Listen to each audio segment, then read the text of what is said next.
جب رسول اللہ صلی اللہ علیہ وآلہ وسلم کو معرکہ موتہ کے سلسلے میں مشارف شام کے اندر رہنے والے عرب قبائل کے موقف کا علم ہوا کہ وہ مسلمانوں سے لڑنے کے لیے رومیوں کے جھنڈے تلے جمع ہو گئے تھے، تو آپ نے ایک ایسی حکمت بالغہ کی ضرورت محسوس کی جس کے ذریعے ایک طرف تو ان عرب قبائل اور رومیوں کے درمیان تفرقہ پڑ جائے اور دوسری طرف خود مسلمانوں سے ان کی دوستی ہو جائے، تاکہ اس علاقے میں دوبارہ آپ کے خلاف اتنی بڑی جمعیت فراہم نہ ہو سکے۔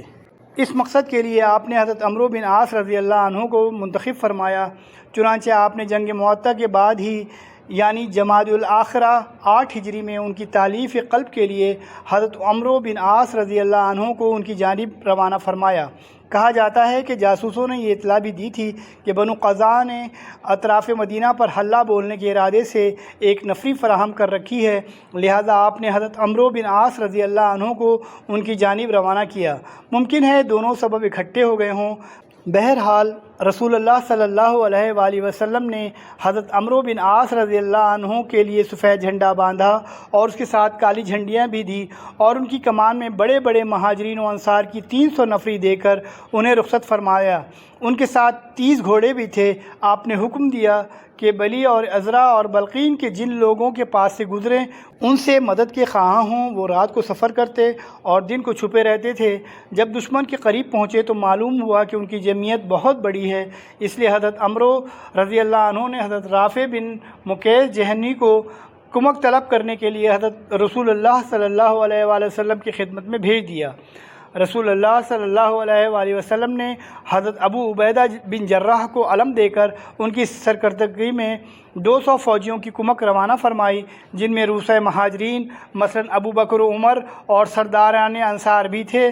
حضرت ابو عبیدہ کو حکم دیا گیا تھا کہ عمرو بن عاص سے جا ملیں اور دونوں مل کر کام کریں، اختلاف نہ کریں۔ وہاں پہنچ کر ابو عبیدہ رضی اللہ عنہ نے امامت کرنی چاہیے، لیکن حضرت عمر نے کہا آپ میرے پاس کمک کے طور پر آئے ہیں، امیر میں ہوں۔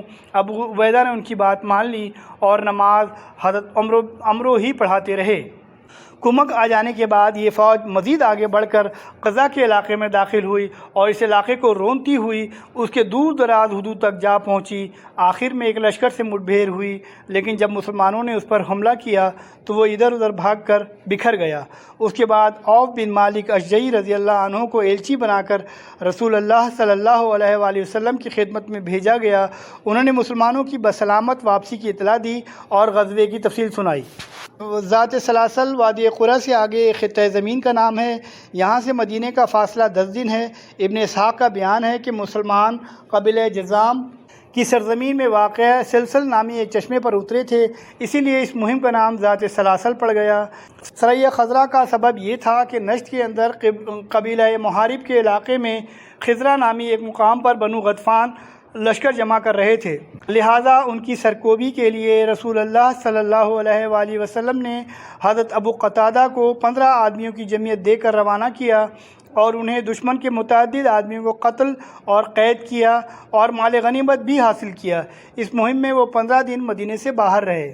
غزوہ فتح مکہ یہ وہ فتح اعظم ہے جس کے ذریعے اللہ نے اپنے دین کو، اپنے رسول کو، اپنے لشکر کو اور اپنے امانت دار گروہ کو عزت بخشی، اور اپنے شہر کو اور اپنے گھر کو جسے دنیا والوں کے لیے ذریعہ ہدایت بنایا ہے، کفار و مشرکین کے ہاتھوں سے چھٹکارا دلایا۔ اس فتح سے آسمان والوں میں خوشی کی لہر دوڑ گئی اور اس کی عزت کی تنابیں جوزہ کے شانوں پر تن گئیں، اور اسی کی وجہ سے لوگ اللہ کے دین میں فوج در فوج داخل ہوئے اور روئے زمین کا چہرہ روشنی اور چمک دمک سے جگمگا اٹھا۔ صلح حدیبیہ کے معاہدے میں ایک دفعہ یہ تھی کہ جو کوئی محمد صلی اللہ علیہ وآلہ وسلم کے عہد و پیمان میں داخل ہونا چاہے داخل ہو سکتا ہے، اور جو کوئی قریش کے عہد و پیمان میں داخل ہونا چاہے داخل ہو سکتا ہے، اور جو قبیلہ جس فریق کے ساتھ شامل ہوگا اس فریق کا ایک حصہ سمجھا جائے گا، لہذا ایسا کوئی قبیلہ اگر کسی حملے یا زیادتی کا شکار ہوگا تو یہ خود اس فریق پر حملہ اور زیادتی تصور کی جائے گی۔ اس دفاع کے تحت بنو خزاع رسول اللہ کے عہد و پیمان میں داخل ہو گئے اور بنو بکر قریش کے عہد و پیمان میں۔ اس طرح دونوں قبیلے ایک دوسرے سے مامون اور بے خطر ہو گئے، لیکن چونکہ ان دونوں قبیلوں میں دور جاہلیت سے عداوت اور کشاکش چلی آ رہی تھی، اس لیے جب اسلام کی آمد ہوئی اور صلح حدیبیہ ہو گئی اور دونوں فریق ایک دوسرے سے مطمئن ہو گئے تو بنو بکر نے اس موقع کو غنیمت جان کر چاہا کہ بنو خزاعہ سے پرانا بدلہ چکا لیں۔ چنانچہ نوفل بن معاویہ نے بنو بکر کی ایک جماعت ساتھ لے کر شعبان 8 ہجری میں بنو خزاعہ پر رات کی تاریکی میں حملہ کر دیا۔ اس وقت بنو خزاعہ وطیر نامی ایک چشمے پر خیمہ زن تھے۔ ان کے متعدد افراد مارے گئے، کچھ جھڑپ اور لڑائی بھی ہوئی۔ ادھر قریش نے اس حملے میں ہتھیاروں سے بنو بکر کی مدد کی، بلکہ ان کے کچھ آدمی بھی رات کی تاریکی کا فائدہ اٹھا کر لڑائی میں شریک ہوئے۔ بہرحال حملہ آوروں نے بنو خزاعہ کو کھدیڑ کر حرم تک پہنچا دیا۔ حرم پہنچ کر بنو بکر نے کہا، اے نوفل، اب تو ہم حرم میں داخل ہو چکے ہیں، تمہارا الہ۔ اس کے جواب میں نوفل نے ایک بڑی بات کہی، بولا، بنو بکر، آج کوئی الہ نہیں، اپنا بدلہ چکا لو۔ میرے عمر کی قسم، تم لوگ حرم میں چوری کرتے ہو تو کیا حرم میں اپنا بدلہ نہیں لے سکتے؟ ادھر بنو خزاعہ نے مکہ پہنچ کر بدیل بن ورقہ خزاعی اور اپنے ایک آزاد کردہ غلام رافع کے گھروں میں پناہ لی، اور عمرو بن سالم خزاعی نے وہاں سے نکل کر فوراً مدینے کا رخ کیا اور رسول اللہ کی خدمت میں پہنچ کر سامنے کھڑا ہو گیا۔ اس وقت آپ مسجد نبوی میں صحابہ کرام کے درمیان تشریف فرما تھے۔ عمرو بن سالم نے کہا، اے پروردگار، میں محمد صلی اللہ علیہ وآلہ وسلم سے ان کے عہد اور ان کے والد کے قدیم عہد کی دہائی دے رہا ہوں۔ آپ لوگ اولاد تھے اور ہم جننے والے، پھر ہم نے تابعداری اختیار کی اور کبھی دستکش نہ ہوئے۔ اللہ آپ کو ہدایت دے، آپ پرزور مدد کیجئے اور اللہ کے بندوں کو پکاریے، وہ مدد کو آئیں گے جن میں اللہ کے رسول ہوں گے، ہتھیار پوش اور چڑھے ہوئے 14ویں کے چاند کی طرح گورے اور خوبصورت۔ اگر ان پر ظلم اور ان کی توہین کی جائے تو چہرہ تمتما اٹھتا ہے۔ آپ ایک ایسے لشکر جرار کے اندر تشریف لائیں گے جو جھاگ بھرے سمندر کی طرح تلاطم خیز ہوگا۔ یقیناً قریش نے آپ کے عہد کی خلاف ورزی کی ہے اور آپ کا پختہ پیمان توڑ دیا ہے۔ انہوں نے میرے لیے گھاتیں لگائیں اور یہ سمجھا کہ میں کسی کو مدد کے لیے نہ پکاروں گا، حالانکہ وہ بڑے ذلیل اور تعداد میں قلیل ہیں۔ انہوں نے وطیر پر رات میں حملہ کیا اور ہمیں رکوع و سجود کی حالت میں قتل کیا، یعنی ہم مسلمان تھے اور ہمیں قتل کیا گیا۔ رسول اللہ صلی اللہ علیہ وآلہ وسلم نے فرمایا، اے عمرو بن سالم، تیری مدد کی گئی۔ اس کے بعد آسمان میں بادل کا ایک ٹکڑا دکھائی پڑا۔ آپ نے فرمایا، یہ بادل بنو کعب کی مدد کی بشارت سے دمک رہا ہے۔ اس کے بعد بدیل بن ورقہ خزاعی کی سرکردگی میں بنو خزاعہ کی ایک جماعت مدینہ آئی اور رسول اللہ صلی اللہ علیہ وآلہ وسلم کو بتلایا کہ کون سے لوگ مارے گئے اور کس طرح قریش نے بنو بکر کی پشت بانی کی۔ اس کے بعد یہ لوگ مکہ واپس چلے گئے۔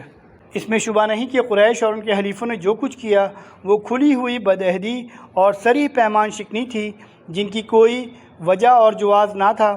اس لیے خود قریش کو بھی اپنی بدعہدی کا بہت جلد احساس ہو گیا اور انہوں نے اس کے انجام کی سنگینی کو مد نظر رکھتے ہوئے ایک مجلس مشاورت منعقد کی، جس میں طے کیا کہ وہ اپنے سپہ سالار ابو سفیان کو اپنا نمائندہ بنا کر تجدید صلح کے لیے مدینہ روانہ کریں۔ ادھر رسول اللہ صلی اللہ علیہ وآلہ وسلم نے صحابہ کرام کو بتایا کہ قریش اپنی اس عہد شکنی کے بعد اب کیا کرنے والے ہیں۔ چنانچہ آپ نے فرمایا، گویا میں ابو سفیان کو دیکھ رہا ہوں کہ وہ عہد کو پھر سے پختہ کرنے اور مدت صلح کو بڑھانے کے لیے آ گیا ہے۔ ادھر ابو سفیان طے شدہ قرارداد کے مطابق روانہ ہو کر غسفان پہنچا تو بدیل بن ورقہ سے ملاقات ہوئی۔ بدیل مدینہ سے مکہ واپس آ رہا تھا۔ ابو سفیان سمجھ گیا کہ یہ نبی صلی اللہ علیہ وآلہ وسلم کے پاس سے ہو کر آ رہا ہے۔ پوچھا، بدیل کہاں سے آ رہے ہو؟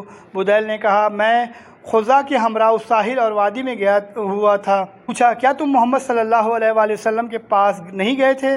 بدیل نے کہا، نہیں۔ مگر جب بدیل مکے کی جانب روانہ ہو گیا تو ابو سفیان نے کہا، اگر وہ مدینہ گیا تھا تو وہاں اپنے اونٹ کو گٹھلی کا چارہ کھلایا ہوگا۔ اس لیے ابو سفیان اس جگہ گیا جہاں بدیل نے اپنا اونٹ بٹھایا تھا اور اس کی مینگنی لے کر توڑی تو اس میں کھجور کی گٹھلی نظر آئی۔ ابو سفیان نے کہا، میں خدا کی قسم کھاتا ہوں کہ بدیل محمد کے پاس گیا تھا۔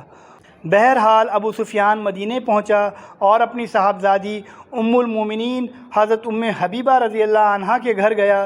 جب رسول اللہ صلی اللہ علیہ وآلہ وسلم کی بستر پر بیٹھنا چاہا تو انہوں نے بستر لپیٹ دیا۔ ابو سفیان نے کہا بیٹی کیا تم نے اس بستر کو میرے لائق نہیں سمجھا یا مجھے اس بستر کے لائق نہیں سمجھا؟ انہوں نے کہا یہ رسول اللہ صلی اللہ علیہ وآلہ وسلم کا بستر ہے اور آپ ناپاک مشرک آدمی ہیں۔ ابو سفیان کہنے لگا خدا کی قسم میرے بعد تمہیں شر پہنچ گیا ہے۔ پھر ابو سفیان وہاں سے نکل کر رسول اللہ صلی اللہ علیہ وآلہ وسلم کے پاس گیا اور آپ سے گفتگو کی۔ آپ نے اسے کوئی جواب نہ دیا۔ اس کے بعد حضرت ابو بکر رضی اللہ عنہ کے پاس گیا اور اسے کہا کہ وہ رسول اللہ سے گفتگو کریں۔ انہوں نے کہا کہ میں ایسا نہیں کر سکتا۔ اس کے بعد وہ عمر بن خطاب رضی اللہ عنہ کے پاس گیا اور اس سے بات کی۔ انہوں نے کہا بھلا میں تم لوگوں کے لیے رسول اللہ سے سفارش کروں گا؟ خدا کی قسم اگر مجھے لکڑی کے ٹکڑے کے سوا کچھ دستیاب نہ ہو تو میں اسی کے ذریعے تم سے جہاد کروں گا۔ اس کے بعد وہ حضرت علی بن ابی طالب کے پاس پہنچا۔ وہاں حضرت فاطمہ رضی اللہ عنہا بھی تھیں اور حضرت حسن بھی تھے جو ابھی چھوٹے سے بچے تھے اور سامنے گھٹنوں چل رہے تھے۔ ابو سفیان نے کہا اے علی میرے ساتھ تمہارا سب سے گہرا نسبی تعلق ہے۔ میں ایک ضرورت سے آیا ہوں، ایسا نہ ہو کہ جس طرح میں نامراد آیا اسی طرح نامراد واپس جاؤں۔ تم میرے لیے محمد سے سفارش کر دو۔ حضرت علی نے کہا ابو سفیان تجھ پر افسوس، رسول اللہ نے ایک بات کا عزم کر لیا ہے، ہم اس بارے میں آپ سے کوئی بات نہیں کر سکتے۔ اس کے بعد وہ حضرت فاطمہ رضی اللہ عنہا کی طرف متوجہ ہوا اور بولا کیا آپ ایسا کر سکتی ہیں کہ اپنے اس بیٹے کو حکم دیں کہ وہ لوگوں کے درمیان پناہ دینے کا اعلان کر کے ہمیشہ کے لیے عرب کا سردار ہو جائے؟ حضرت فاطمہ رضی اللہ عنہا نے کہا واللہ میرا یہ بیٹا اس درجے کو نہیں پہنچا ہے کہ لوگوں کے درمیان پناہ دینے کا اعلان کر سکے اور رسول اللہ صلی اللہ علیہ وآلہ وسلم کے ہوتے ہوئے کوئی پناہ دے بھی نہیں سکتا۔ ان کوششوں اور ناکامیوں کے بعد ابو سفیان کی آنکھوں کے سامنے دنیا تاریک ہو گئی۔ اس نے حضرت علی بن ابی طالب رضی اللہ عنہ سے سخت گھبراہٹ، کشمکش اور مایوسی و ناامیدی کی حالت میں کہا ابو الحسن میں دیکھتا ہوں کہ معاملات سنگین ہو گئے ہیں، لہذا مجھے کوئی راستہ بتاؤ۔ حضرت علی نے کہا خدا کی قسم میں تمہارے لیے کوئی کارآمد چیز نہیں جانتا، البتہ تم بنو کنانہ کے سردار ہو، لہذا کھڑے ہو کر لوگوں کے درمیان امان کا اعلان کر دو، اس کے بعد اپنی سرزمین میں واپس چلے جاؤ۔ سفیان نے کہا کیا تمہارا خیال ہے کہ یہ میرے لیے کچھ کارآمد ہوگا؟ حضرت علی نے کہا نہیں، خدا کی قسم میں اسے کارآمد تو نہیں سمجھتا، لیکن اس کے علاوہ کوئی صورت بھی سمجھ میں نہیں آتی۔ اس کے بعد ابو سفیان نے مسجد میں کھڑے ہو کر اعلان کیا کہ میں لوگوں کے درمیان امان کا اعلان کر رہا ہوں، اور پھر اپنے اونٹ پر سوار ہو کر مکہ چلا گیا۔ قریش کے پاس پہنچا تو پوچھنے لگے کہ پیچھے کا کیا حال ہے؟ ابو سفیان نے کہا میں محمد کے پاس گیا، بات کی تو واللہ انہوں نے کوئی جواب نہیں دیا۔ پھر ابو قحافہ کے بیٹے کے پاس گیا تو اس کے اندر بھی کوئی بھلائی نہیں پائی۔ اس کے بعد عمر بن خطاب رضی اللہ عنہ کے پاس گیا تو اسے سب سے کٹر دشمن پایا۔ پھر حضرت علی رضی اللہ عنہ کے پاس گیا تو اسے سب سے نرم پایا۔ اس نے مجھے ایک رائے دی اور میں نے اس پر عمل بھی کیا، لیکن پتہ نہیں وہ کارآمد ہے بھی یا نہیں۔ لوگوں نے پوچھا وہ کیا رائے تھی؟ ابو سفیان نے کہا وہ رائے یہ تھی کہ میں لوگوں کے درمیان امان کا اعلان کر دوں، اور میں نے ایسا ہی کیا۔ قریش نے کہا تو کیا محمد صلی اللہ علیہ وآلہ وسلم نے اسے نافذ قرار دیا؟ ابو سفیان نے کہا نہیں۔ لوگوں نے کہا تیری تباہی ہو، اس شخص علی نے تیرے ساتھ مذاق کیا۔ ابو سفیان نے کہا خدا کی قسم اس کے علاوہ کوئی صورت نہ بن سکی۔ طبرانی کی روایت سے معلوم ہوتا ہے کہ رسول اللہ صلی اللہ علیہ وآلہ وسلم نے عہد شکنی کی خبر آنے سے 3 روز پہلے ہی حضرت عائشہ رضی اللہ عنہا کو حکم دے دیا تھا کہ آپ کا ساز و سامان تیار کر دیں، لیکن کسی کو پتہ نہ چلے۔ اس کے بعد حضرت عائشہ رضی اللہ عنہا کے پاس حضرت ابو بکر رضی اللہ عنہ تشریف لائے تو پوچھا بیٹی یہ کیسی تیاری ہے؟ انہوں نے کہا واللہ مجھے نہیں معلوم۔ حضرت ابو بکر رضی اللہ عنہ نے کہا بیٹی یہ اسفر یعنی رومیوں سے جنگ کا وقت نہیں ہے، پھر رسول اللہ صلی اللہ علیہ وآلہ وسلم کا ارادہ کدھر کا ہے؟ حضرت عائشہ نے کہا واللہ مجھے علم نہیں۔ تیسرے روز صبح عمرو بن سالم خزائی 40 سواروں کو لے کر پہنچ گیا اور علم والے اشعار کہے تو لوگوں کو معلوم ہوا کہ قریش نے عہد شکنی کی ہے۔ اس کے بعد بدیل آیا، پھر ابو سفیان آیا تو لوگوں کو حالات کا ٹھیک علم ہو گیا۔